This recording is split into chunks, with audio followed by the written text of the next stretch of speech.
If you have social media, you've probably seen some prick talking about the benefits of grass-fed meat, and maybe that prick was me. If so, I apologize. But today we're going to be talking about grain-fed versus grass-fed beef, the benefits and negatives of them both, and which one you should eat, so you can become as sexy and healthy as legally possible. Before we do that, my name's Lachie Oliver, and I put my Crohn's disease into remission without any medication or doctors, just by following the animal-based diet and being a little bit less of a silly, naughty boy. Grass-fed beef, what's the fucking deal? Here's how the beautiful ecosystem of grass-fed beef works. There's nutrients in the grass and soil that we as humans can't digest. We try and it just doesn't work. Now, ruminant animals like cows, elk, mind blank, lamb, that's another one. Those animals have a different digestive system to the humans.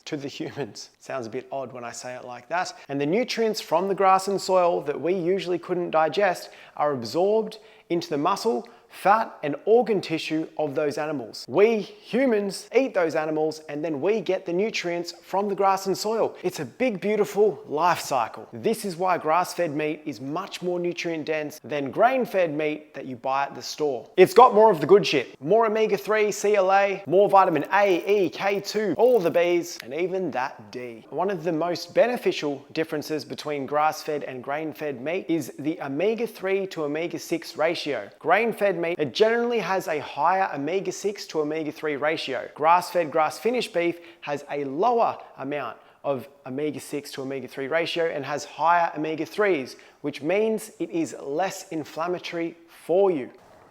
Waiting for a fucking helicopter to go over, baby. Heli chopper. Now, if you're going extra bougie with the meat and you get hormone and antibiotic free, it's gonna be even more beneficial. An easy way to understand the quality of the meat, what we are putting into that meat, we are digesting. So even if it's vaccines, antibiotics, hormones, steroids, all of these different things are still being stored within the muscle tissue that we are eating. We are digesting all this bullshit. So if you're getting red meat that is hormone-free, antibiotic-free, no hormones, no vaccines, it's gonna be a much higher quality meat, which is much better for your gut health, hormone health, longevity, skin, energy, all of these different things, because we're not constantly digesting all the bullshit that poorly raised cattle is absorbing. Compared to grain-fed cattle, which are fed a lot of corn, soy, ultra-processed foods, very minimal nutrients in the foods that they're eating. They generally live in very stressful environments. They're in feedlots, not freely roaming. They're crammed in. They get sick a lot easier, and then we are digesting and eating that meat. So of course, the quality will be nowhere near as good. If you're someone who cares about animal cruelty, regenerative farming is another win. When you look at the life cycle of a grain-fed cow compared to a cow that was raised on a regenerative farm, it is a crazy difference. When you look at grass-fed, grass-finished cattle, especially on a regenerative or pasture-raised farm, the lives they live are amazing. Because they're super healthy, there's no need for the antibiotics, the hormones, the steroids, just to keep them alive and then beef them up. So the benefit of grass-fed versus grain-fed cattle is night and day. Now, in saying that, a lot of people say, if I can't afford grass-fed meat, is it bad that I'm eating grain-fed?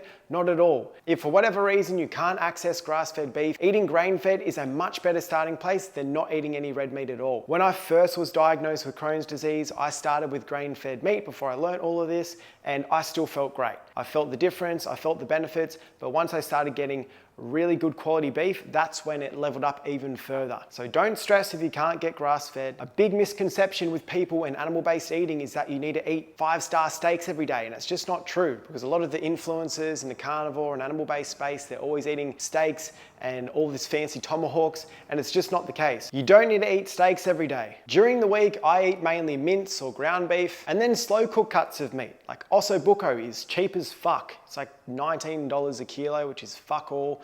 Brisket, chuck steak, legs of lamb, all of these foods are cheap as fuck. And I can guarantee if you're doing your groceries right and not wasting money on bullshit, you're actually gonna end up saving money eating this way. So it is well worth the investment. To drive this point home, would you rather invest in good quality food that's gonna make you feel amazing now, or wait until you get sick and have to spend 10 times as much on surgery, medication, and bullshit doctors that are gonna tell you fucking nothing at all useful? Anyway, on that note, that is all I have to say. I'll be dropping a video very soon on an animal-based grocery list. If you want to see that, make sure you hit that subscribe button and I will see you there.